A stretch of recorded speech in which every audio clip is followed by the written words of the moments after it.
LA bakery owner takes big financial hit after receiving scam order of 1,000 cupcakes, paid for with a $7,500 counterfeit check. Her bank's promise of protection fell through. Money-wise.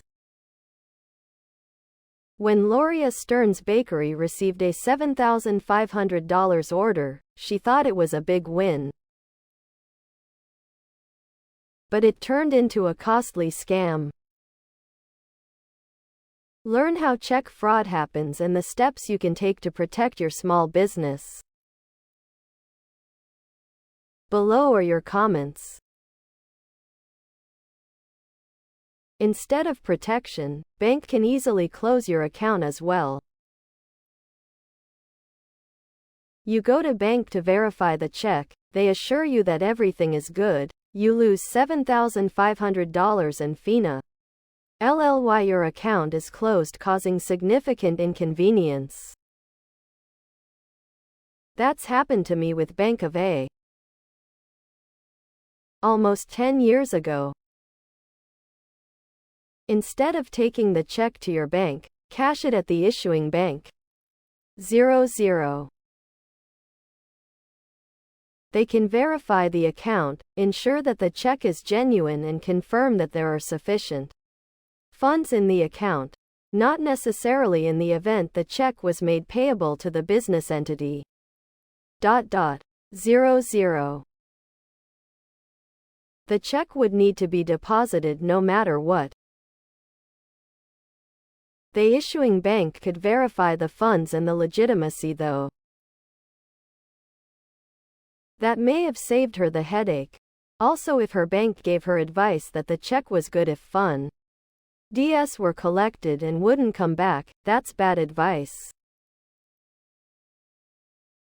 They should be held liable in that case, even if they placed the proper Reg CC holds on the check. I hope she lawyers up to get the money back from the bank. Why didn't her bank call the bank issuing the check to ask if it was good? Namely, if they had seen anything odd going on with the company's purchases. I bet the issuing bank could have even called the company wanting the cupcakes and asked if they had noticed any problems. As an added step, why didn't she call the company that wanted the cupcakes and ask to talk to the person on the email? Or something along those lines?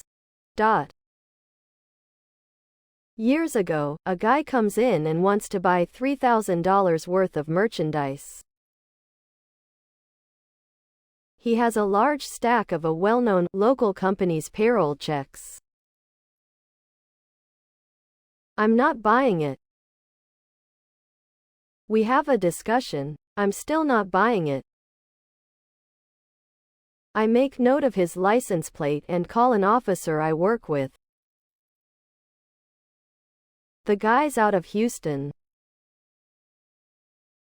I call the local company's CFO, who tells me the guy is going all around town and writing checks all over the place. I tell him I have the guy's name, address and vehicle. He's not interested. He says Bank of America is kicking back all the checks because they're counterfeit. His company isn't out any money. I ask him, what about the merchants? He doesn't care. So, I called the local PD's forgery department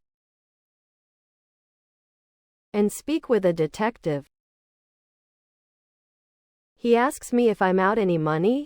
I tell him no. He says I don't have a case and hangs up on me. I call an FBI agent I do business with. He's down here in 30 minutes. Using my info, they rolled up a major counterfeiting ring out of Houston. The FBI, Secret Service, DPS and other PDs were involved. The ring had been counterfeiting checks, social security cards, DLs and other documents. They had written over $500,000 worth of hot checks, buying cars, boats and jewelry. Back in the day we could call a bank and verify funds on any check written to us.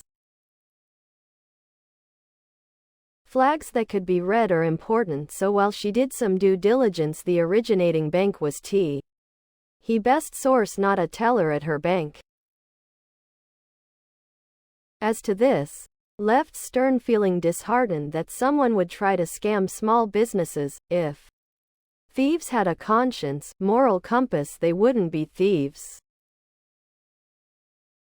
Please subscribe to my channel. And if you like it, please thumbs up.